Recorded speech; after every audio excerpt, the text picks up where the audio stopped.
Oke, semeton. Saya mau bercerita semeton. Saya mau bercerita kepada semeton masalah suami istri semeton. Purusa perdana. Pun. Setelah itu, kalau laki-laki tidak bisa mengangkat dosa-dosa kelahiran istrinya, dia tidak akan bisa menunggalkan perdana purusa. Karena di kematian nanti laki-laki mengikuti dosa istrinya. Nanti suami itu mati duluan, dia yang akan menunggu istrinya kedatangannya, akan ngedaten di kawah.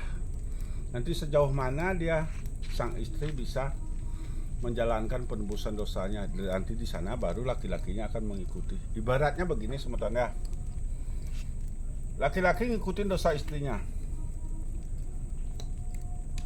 Di sini ada jiwatman, perputaran di luar ada paramatma. Nanti jiwatman akan mengikuti paramatmanya, dewanya di luar, di mana runtuhnya. Walaupun dia sudah diaben, sudah menegobano terus sudah melakukan karya gede, tapi dewanya runtuh masih di tingkatan nap-nap namo-namo. Ya begitu mati ya tetap dia kembali ke sana, cuma memperlancar perjalanannya. Kalau dia besok mesti ngentak lingih, langsung dia bisa menadi roh suci, langsung mitis jadi manusia lagi. Satu keturunan udah bisa mitis. Kalau dia tidak berbuat mengangkat dewa para mahatmanya di saat dia hidup, ya matinya akan berputar selama 700 tahun. Baru dia mitis lagi, setelah dia 700 tahun kemudian baru dia menjadi roh suci. Nah, karena dosanya istrinya, laki-laki lah yang nanggung. Begini, pada saat menikah, seorang ayah menyerahkan anaknya kepada suaminya.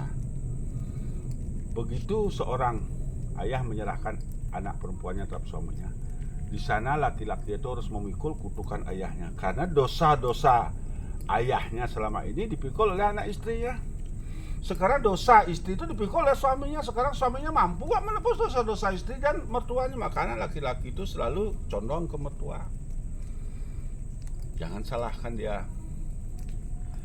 Kalau di sana semeton tidak bisa mengangkat dewa yang mantuk umpayangan istrinya, mengangkat dosa-dosa kelahiran mertuanya, semeton tidak akan pernah bisa mencapai dewa. Kenapa demikian?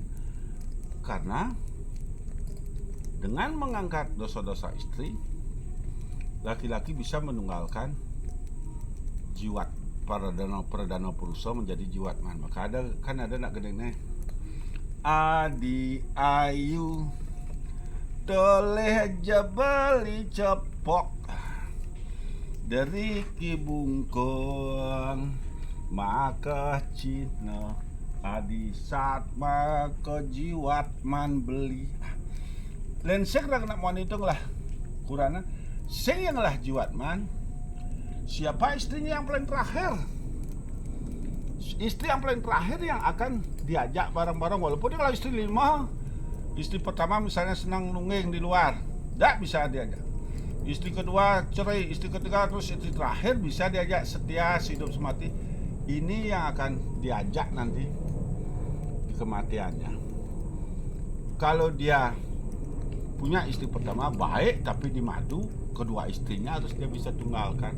Tuh, ketiga istrinya harus tunggal. Maka semakin banyak punya istri, semakin berat perjalanannya nanti. Tapi di kehidupannya semakin senang. Karena mahan gonta ganti mat jana. Gitu saya sampaikan pada semeton. Nah, sekarang kalau semeton belum bisa menunggalkan perdana purusa, semeton tidak akan bisa menunggalkan paramatma. Karena setelah kita menunggalkan perdana purusa menjadi jiwatman, baru di sana kita akan bisa menunggalkan jiwatman dan paramatma. Baru di sana semeton bisa berkesadaran. Baru semeton akan tahu tentang arti dari kehidupan. Baru semeton bisa menemukan jati diri semeton. Gitu. Kalau semeton menyanyiakan istrinya, semeton nggak akan menemukan apa. Karena sumber dari segala sumber kebaikan itu ada pada istri. Sumber dari segala sumber kesuksesan itu ada pada istri. Sumber dari kesalahan sumber apapun ada pada istri. Kalau semeton biarkan istri semeton sakit-sakitan, semeton cuek santai aja, relax. Pas semeton butuh aja baru semeton ingat, baru mama gitu, baru bilang kenyangnya bawa memad. Babi alih baru alih menik nih, kan gitu. Nah itulah, itu yang saya sampaikan kepada semeton tentang Purusa Pradana. Sambil saya megahin. Kalau nggak saya megahin nanti ini saya buat pagah. Karena pagah saya dihancurkan sama orang. Kalau nggak saya jaga kesucian dewa, kesucian pura, nanti banyak lebok manusia. Banyak nanti akan ada masalah. Banyak yang akan dialami kesusahannya. Saya jaga kesucian leluhur dulu. Saya mau pagah dulu. Biar nggak dimasukin banyak orang. Karena orang masuk tuh dia nggak ngerti. Jadinya dia mengotori tempat suci. Makanya tidak orang boleh masuk ke pura. Saya kerjakan sendiri. Itu nanti masang, saya panggil dia dari luar, kudiaman semuanya, karena masuk udah gak boleh pengayaan kita buat sendiri ya dulu, ada yang gitu Pak semeton tahu, karena semeton jong, bos semeton ke pura bakti sayang dewa, gundulmu, belum tentu, bahkan bisa ke pura kita meruntuhkan dewa, bahkan tambah dosa kita. Itu yang tidak diketahui karena ajaran kita sudah lama dipasukan untuk antropolog penjajah.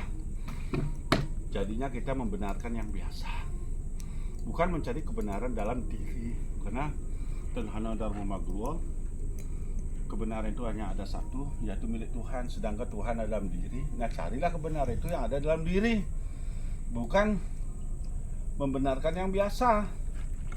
Pasti semeton tidak ngerti ini ya, suksma.